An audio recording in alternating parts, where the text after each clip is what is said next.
It may have been Terence McKenna who first popularized the phrase, "If you don't have a plan, you'll become part of somebody else's," perhaps drawing from the poet William Blake's "I must create a system or be enslaved by another man's." I believe this has become one of the tragic underlying themes of our age. As various pretenses were created to overturn one monarchy after another from the French Revolution onward, and as not only religion but the very conception of a higher power began to be so universally attacked from all sides, we slowly but surely lost our foundations and have thus become unmoored, adrift in an increasingly nihilistic chaos. Science and philosophy is now utterly dominated by reductionist and materialist thinkers, and our popular culture grows more cynical and petty, to the point where it becomes nearly impossible to even envision a type of leadership with lofty vision and purpose, capable of fostering that type of energy and forward inertia inspired by our founding fathers. Our consumerist culture has become so divorced from this type of thinking that we lack the reference points to even conjure up the image of inspired leadership. Decades of a unique brand of confused relativism has become both cause and effect of an era producing planless and systemless men. Politicians and influencers that can now be bought and sold, and who are thus very much part of somebody else's plan. This has happened gradually and subtly enough to escape the notice of many. It's as if we've been taken over by a foreign element so powerful and efficient that it's been able to both obfuscate and reframe its takeover as something positive, progressive. Think for a moment about just how successful this cultural revolution has been. We now have a significant percentage of the population that views electing nationalistic leadership as a potentially harmful or net negative prospect. The idea of leaders that fight for the best interests of their own nations and citizens is now viewed as a bad thing by a subset of Americans. We've become so infused with an ideology benefiting globalist moneyed interests that an entire army of academics and influencers have been ushered into power to dogmatically defend and spread this worldview, to argue in favor of systems and structures that exclusively benefit the profit margins of multinational corporations and international finance, engaging in the most shrewd mental gymnastics to try to portray their financial success as our own, as if adding a few billion in profits to a global corporate entity that employs almost exclusively foreign-born workers somehow improves the lives of the average American.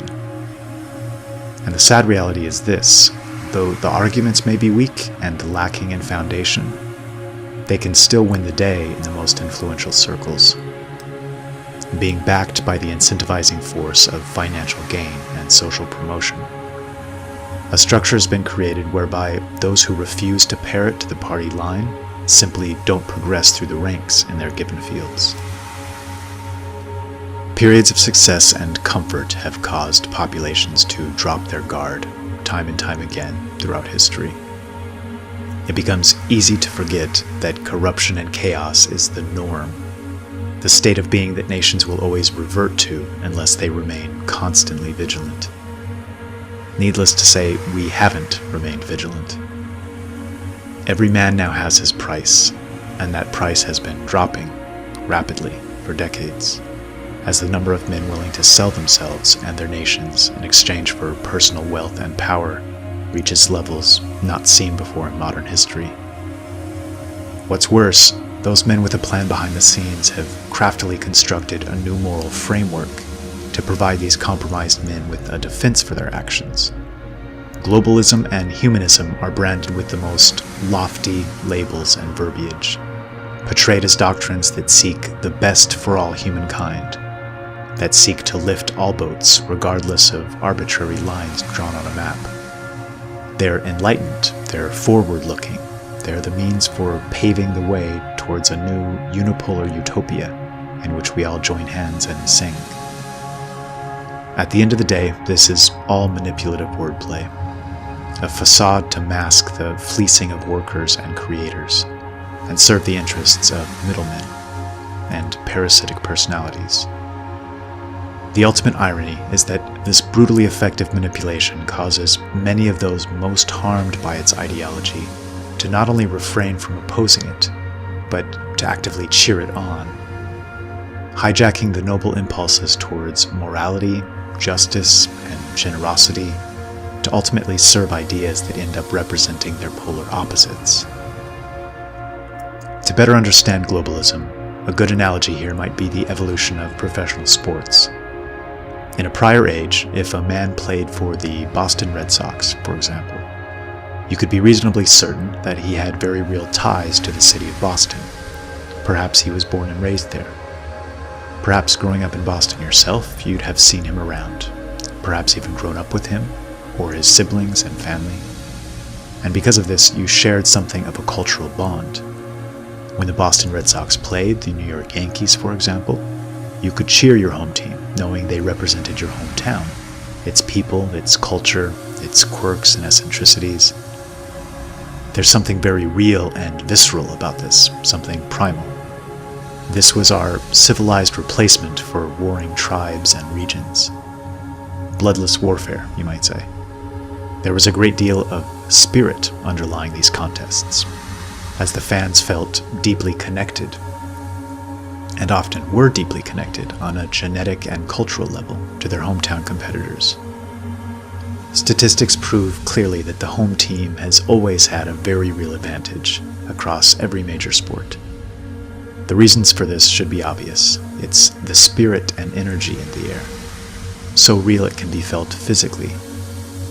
Athletes can't help but pick up on this. It becomes an incentivizing and motivating force. More often than not, they're able to channel this energy into superior performance. We've lost a great deal of this in our age. Athletes and the teams they play for are now commodities, and money runs the show entirely. A pitcher for the Boston Red Sox may be from Cuba and live in Pittsburgh, having only visited Boston a few times outside of home games. And he may well match wits against a pitcher from the Yankees who grew up in California and has no connection to New York whatsoever, outside of the lucrative contract recently signed.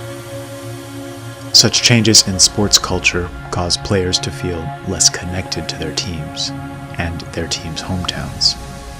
The players naturally become more individualistic, prizing their own personal performance a bit more and the team's performance a bit less. After all, it's the former that will determine their likely salary in the future. If offered a contract worth 10% more by a team located on the other side of the nation, most will jump at the chance, as team loyalty is now a quaint relic of a seemingly distant past. One may even be tempted by the prospect of intentionally throwing a game or two for financial gain. After all, if you feel no real or substantive connection to your hometown fans, they're just human beings like any others, why shouldn't it boil down to a numbers game, if you're certain you can get away with the act? A world run like a singular, sprawling business sacrifices spirit and energy for the financial gain of those most devoted to the almighty dollar. Sacrificing the uniqueness and individuality of nations and cultures at the altar of consumerism, we become increasingly drained and exhausted in exchange for a very small clique of men, most of whom are a toxic combination of pettiness and psychopathy, to earn virtually unlimited wealth and enjoy every manner of material pleasure, as nations, peoples, and cultures universally devolve into a singular, undifferentiated mass. Another irony here is that while globalism loves to use catchy slogans like "diversity is our strength," the end result of any truly globalist enterprise is the complete destruction of diversity. No more unique and novel racial and cultural characteristics, no intriguing mystery of foreign lands, no beautiful variety, but rather a brown mass of humanity, looking alike, thinking alike, acting alike, being alike, and all marching to the drumbeat of instant gratification that comes from buying and consuming products and services that are ultimately unfulfilling and that represent mere shadows and echoes of what we really most deeply need and desire. In short, Globalism is the ultimate wolf in sheep's clothing, painstakingly creating an attractive mask to hide the true aim of destroying every last vestige of Western culture and replacing it with an alternative created by the worst element of the merchant class for the worst element of the merchant class. Through clever use of their deep understanding of psychology and manipulation, they've managed to create a new morality to replace the traditional moral structure they've worked so efficiently to destroy. And in doing so, have subsequently created millions of well-intentioned, useful idiots to assist in their destructive enterprise. By engaging in intensive speech controls, which essentially becomes the same thing as thought control over time, it's possible to shape the very root of culture and essentially determine how this tree will grow. One needn't worry about micromanaging how every resulting branch or leaf takes shape, because these are merely predictable outgrowths of the root of their own design. It's in this manner that an extremely small number of powerful individuals can control entire nations, and then sit back and watch as their citizens unconsciously work to restrict their own freedoms, and help create their own boxes and prisons to further propagate their hidden master's vision, all the while thinking they are doing good works in line with the new moral structure. To beat back this cancer, we first need to clearly recognize it for what it is, and be able to communicate this to others.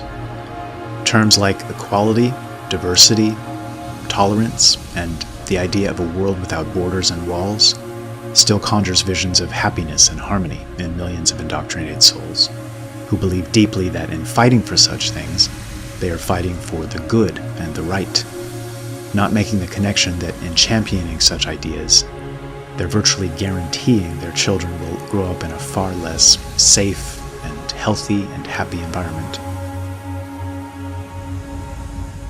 To manifest rapid and profound change, these are the people that need to be reached, not the subset who know full well that they're engaging in a power play, but that naive and trusting element unable to see through the facade. There are still millions of good people on that side of the fence, whose only crime is that they're a bit too trusting, or perhaps a bit intellectually lazy, or just haven't bothered to cultivate a deep enough interest in politics and culture to fully grasp the machinations behind the scenes. Virtue signaling can feel great, and the social benefits and careerist benefits it provides in certain circles can be addictive. But at some point we need to stop thinking about ourselves and consider the type of world our actions are creating for future generations. Consider talking to that friend or neighbor or coworker if the opportunity arises, and providing a new perspective they may not have considered before. Not in a sermonizing or condescending manner, but genuinely and with kindness. It's a difficult and thankless task, seeking to counter decades of propaganda and working to unravel one layer of faulty premise stacked upon another. But I've come to strongly believe that it's one of the foremost callings of our era. Failure to reach this group in time will lead to a nightmarish future. Success in changing their opinions has the potential to usher in an age of limitless possibilities. Every action, even the seemingly inconsequential, has ripple effects so sprawling and complex as to be incomprehensible. A discussion or two today may well alter the future in ways we can't imagine. And though they may not be able to trace the exact cause and effect path of these ripple effects, your children or grandchildren will appreciate it.